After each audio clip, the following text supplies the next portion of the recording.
Natalie Wood was born on July 20, 1938, in San Francisco, California, as Natalia Nikolaevna Zakharenko. Her parents, Maria Stepanovna Zudilova and Nikolai Stepanovich Zakharenko, were Russian-born émigrés, of Ukrainian and Russian descent, who spoke barely comprehensible English. They changed the family name to Gurdin after becoming U.S. citizens. When she was just 4 years old, Natalie appeared in her first film, Happy Land, 1943. A production company had come to Santa Rosa, California, where the Gurdins were living, and Natalie won a bit part of a crying little girl who had just dropped her ice cream cone. With stars in her eyes for her daughter, Mrs. Gurdin packed the family and moved south to Los Angeles in the hopes that more films would come her daughter's way. Unfortunately, they did not, at least not at first, and the family continued to scrape by much as they had done in Santa Rosa.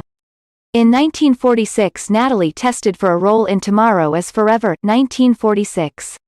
She was only 7 at the time, and flunked the screen test.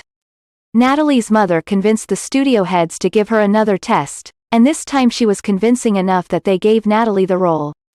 In 1947's Miracle on 34th Street, 1947, she won the hearts of movie patrons around the country as Susan Walker in a film that is considered a Christmas classic to this day.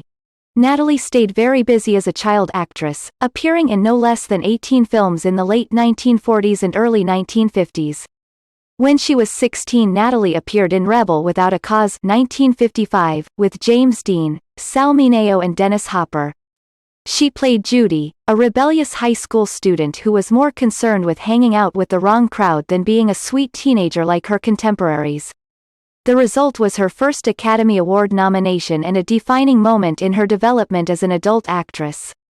She appeared in Splendor in the Grass, 1961, West Side Story, 1961, Gypsy, 1962, and Love with the Proper Stranger, 1963. While Natalie was reported to be unhappy making West Side Story, the film did win Oscars for Best Picture, Best Direction, Best Supporting Actor, and Best Supporting Actress. In short, it was a smash hit. Although she wasn't nominated for an Academy Award in that one, she did receive nominations for her roles in Splendor in the Grass and Love with the Proper Stranger. After This Property is Condemned, 1966, in 1966, Natalie stayed away from Hollywood for 3 years to have time for herself and to consider where she was going. When she did return, her star quality had not diminished a bit, as evidenced by her playing Carol Sanders in the hit Bob and Amp, Carol and Amp, Ted and Amp, Alice, 1969. From that point on, Natalie didn't work as much.